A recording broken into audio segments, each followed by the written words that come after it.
প্রায় ৫,০০০ বছর আগের টারখান ড্রেস প্রমাণ করে মানুষের পোশাকের প্রতি সচেতনতা বহু প্রাচীন। খ্রিস্টপূর্ব প্রায় ৩,০০০ সালের এই পোশাকটি বিশ্বের সবচেয়ে পুরনো বোনা পোশাক হিসেবে পরিচিত। ১৯১৩ সালে প্রত্নতত্ত্ববিদ স্যার ফ্লিন্ডার্স পেট্রি মিশরের কায়রোর দক্ষিণে টারখান এলাকায় একটি আবিষ্কার করেন। প্রথমে এটিকে সাধারণ পুরনো কাপড় মনে করা হলেও পরে গবেষণায় এর ঐতিহাসিক গুরুত্ব প্রকাশ পায়। ফ্ল্যাক্স থেকে তৈরি সূক্ষ্ম লিলেন কাপড়ে বানানো এই পোশাকে ছিল আকৃতিবদ্ধ নকশা, ছোট হাতা এবং প্লিটেড বডিস। বিশেষজ্ঞদের মতে এটি শুধু শরীর ঢাকার জন্য নয়, বরং রুচি ও সামাজিক অবস্থান প্রকাশের মাধ্যম হিসেবেও ব্যবহৃত হতো।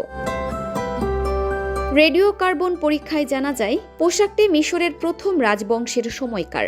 ধারণা করা হয় এটি কোনো উচ্চবিত্ত তরুণ বা নারীর পোশাক ছিল। বর্তমানে পোশাকটি পেট্রি মিউজিয়ামে সংরক্ষিত আছে। ইতিহাসবিদদের মতে টারখান ড্রেস প্রমাণ করে যে প্রাচীন সভ্যতাগুলো শুধু কার্যকারিতাই নয়, নকশা ও সৌন্দর্য বোধকেও গুরুত্ব দিত।